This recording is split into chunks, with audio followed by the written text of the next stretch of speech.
Have you ever felt like you're watching a bizarre show? A scene that pretends to be normal but thrives on absurdity?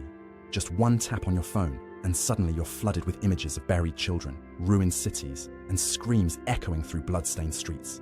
This is raw reality. Harsh, violent, unfiltered. But then, in a blink, everything flips. A flashy ad bursts onto the screen, full of fake smiles and hollow promises. Buy happiness, swipe a card, gain confidence, escape your pain with a weekend getaway. It's as if suffering and consumerism have silently teamed up to hypnotize us all. Pain fades into the background, consumption becomes the main act. And we keep watching, passive spectators of this endless theater, where tragedy and comedy loop without end. That unsettling feeling, you know it. The deep, almost physical discomfort, like something inside is out of place. We live only biologically, dead inside on purpose. Not suddenly, but slowly, quietly, fading away. We follow routines we never chose, acting out scripts we didn't write, moving forward without knowing why.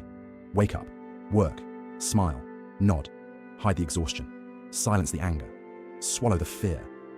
Life becomes a loop of autopilot gestures, decisions made by inertia, feelings drained dry. And with every cycle, a part of us dims, fading in silence until one day you look in the mirror and don't recognize yourself.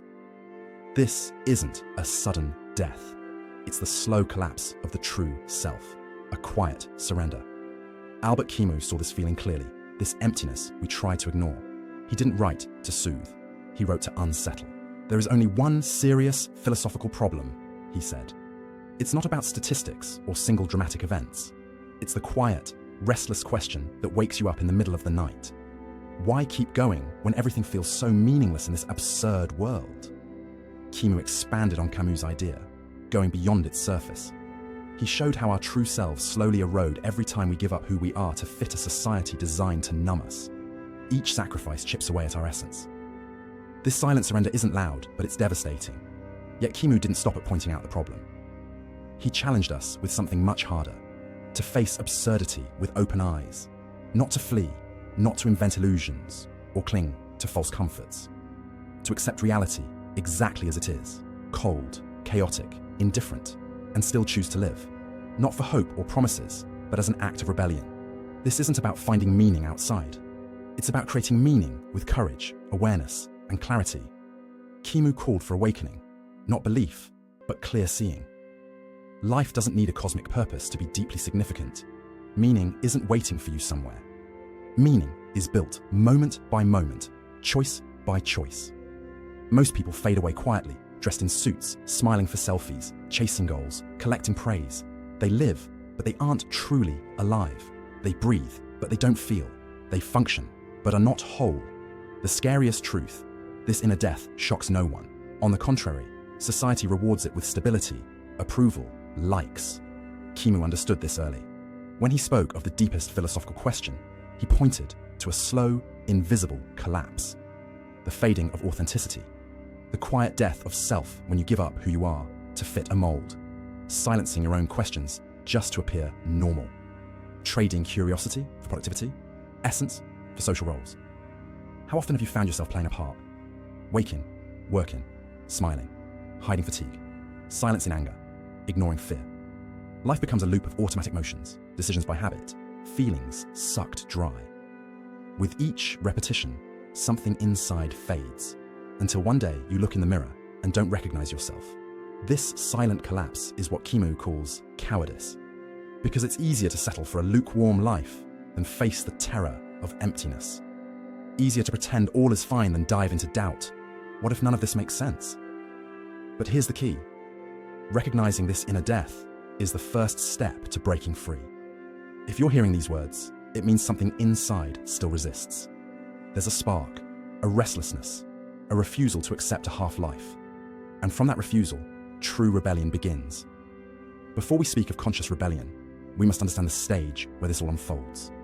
A cold, silent world where meaning is absent. It's in the clash between our hunger for purpose and the universe's indifferent silence that Kimu's concept of the absurd is born. We crave answers, stories, direction. But the world simply is, without explanations, without justice, without promises. This silence is unbearable for many, yet inevitable for all. Kimu didn't say the world is meaningless out of cruelty. It's indifferent. And that indifference is what makes life absurd. Imagine trying to read a book written in a language that doesn't exist. The frustration isn't about the story. It's the lack of translation. The absurd isn't in the universe or ourselves, but in the gap between them. We are meaning-making creatures dropped into a silent void. This, Kimu says, is an inescapable fact, a fundamental condition of consciousness. So what do? Most try to escape. We drown ourselves in distractions, ideologies, promises of salvation, shopping, religion, status, toxic optimism. Facing the absurd requires brutal courage, the strength to stare into the void without flinching. But Kimu believes that in this confrontation, when everything seems to collapse, something powerful can emerge. If the universe offers no meaning, we must create our own. And that happens only when we stop running, stop lying to ourselves, and stop seeking answers from outside. At this crossroads, we have three paths, three ways humans respond to meaninglessness. Each reveals how much we are willing to live honestly. When we fully face the absurd, we stand at a crossroads with three possible paths, each reflecting how honestly we live. The first is total surrender. The belief that if life has no meaning, it's not worth living. The final act of someone who sees no reason to endure and chooses to end it. Kimu rejects this, not from moral judgment, but because it's a premature defeat.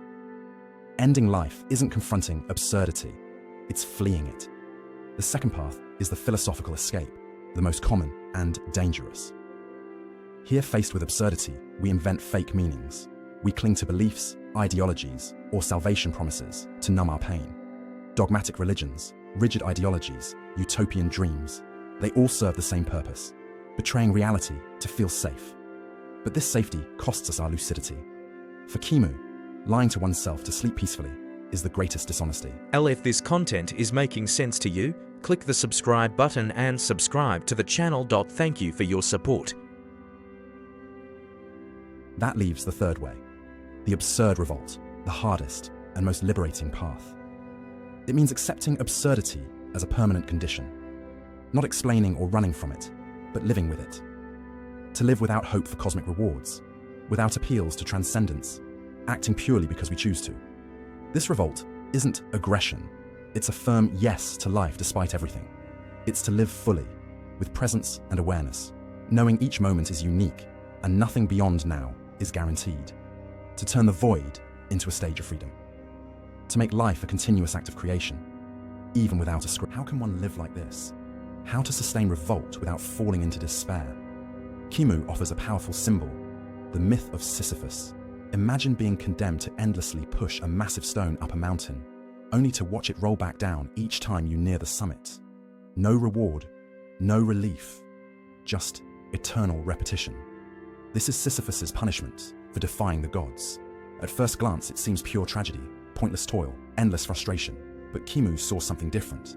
Sisyphus is more than a condemned man. He is a symbol, a hero. Not in the epic sense, but brutally honest and raw. He faces his absurd fate without illusions. He doesn't believe the stone will ever stay put. He knows his punishment is eternal, and that knowledge makes him free because he accepts his reality, owns his suffering, and still chooses to push. Kimu famously said, "One must imagine Sisyphus happy." This idea is shocking. How could happiness exist in such despair? But Sisyphus's joy isn't in success.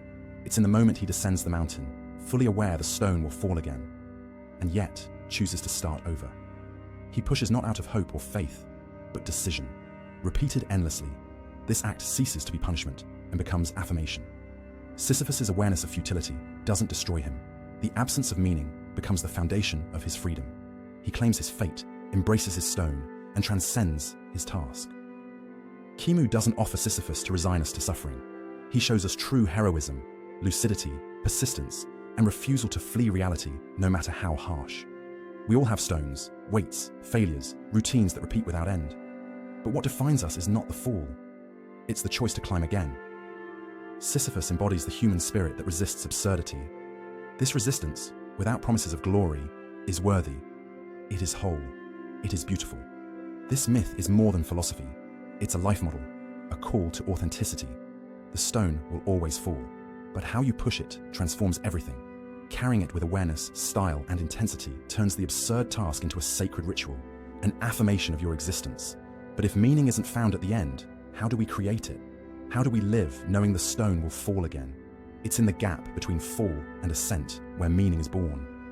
This gap is your canvas, the space to build something real, something truly yours.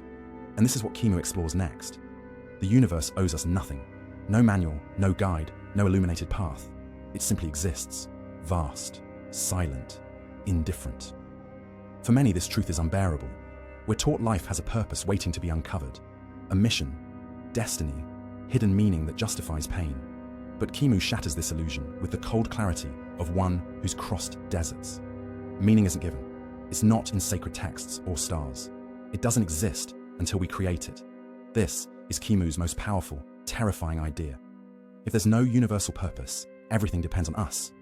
We become creators, not of absolute truth, but of intimate, conscious meaning. Every act, no matter how small, becomes an affirmation, a defiance against emptiness, a shout at the absurd. Even among ruins we can build. Not just anything, a life that truly belongs to us. But this demands responsibility. No more blaming life, God, or society. Once you recognize the absurd, every choice becomes your creation. You decide what matters, what deserves your time, energy, love. This freedom, terrifying as it is the only path to authenticity. This is not a call to chaos, not to live recklessly. It's the opposite. Live intentionally, live with presence, live knowing every action counts. Not because it will echo through history, but because it is all you have right now. To love deeply, to listen fully, to create art, to defend what matters, to cherish silence, to care for your body, mind, and others. All of these can be sacred if chosen with awareness. Kimu calls us artists of our own existence. Like every artist, we face raw materials, suffering, failure, fear, loneliness, not to glorify pain, but to transform it. Because in pain, there is power. In collapse, there is beauty. In death, dignity. Ruin isn't the end. It's an open space, a blank canvas to build something new, something truly yours. And this creation doesn't need grand gestures. It happens in everyday moments. How you meet a Monday morning, how you treat a stranger, how you respond when everything goes wrong. Creating meaning is a quiet, ongoing personal work. The farther you move from others' expectations, the closer you get to your own voice. But to live this way, conscious, present, author of yourself, you must take the hardest step. Stop searching for meaning outside. Abandon hope for answers from above, from others. See the void not as enemy, but as fertile ground. A space where freedom can finally bloom. When we stop chasing cosmic meaning, final answers, or grand justifications for suffering, something unexpected happens. Instead of despair, relief. Relief because we no longer carry the burden of impossible expectations. Relief because we can stop pretending life makes perfect sense. Deep down, much of our pain, loss, injustice had no grand reason. Existence is chaotic, indifferent, relentless, but this isn't a death sentence. It can be a beginning. The void, once feared as meaningless, is fertile soil, free from lies about purpose, success, salvation. From this devastated land, true freedom is born. Freedom to be who you are, not who others want you to be. Freedom to choose consciously, to act with presence, to live intensely, knowing each moment is all there is. Kimu was no nihilist. He didn't say life is worthless. He said that because life has no objective meaning, it can be everything to you. It's worth exactly what you decide. You write the rules, you define the game. This is no small thing. It's the greatest rebellion in a world trying to program, silence, and shape you. To live without guarantees, dogmas, or happy endings is not condemnation. It's opportunity, the chance to live authentically, to create beauty from ruins, to make your existence a work of art. This serene revolt against absurdity is Kimu's highest human dignity. The choice is yours. Continue numb, on autopilot, pretending it all makes sense, or embrace absurdity and live with courage. No script, no destination, only the now and what you choose to do with it. If this message touched you, comment below. What will you do with your now? Share your revolt, your doubt, your impulse to live without guarantees. And most importantly, stay with us. The next video will deepen this journey. You have begun to awaken. Now keep moving forward. True transformation happens in the next step.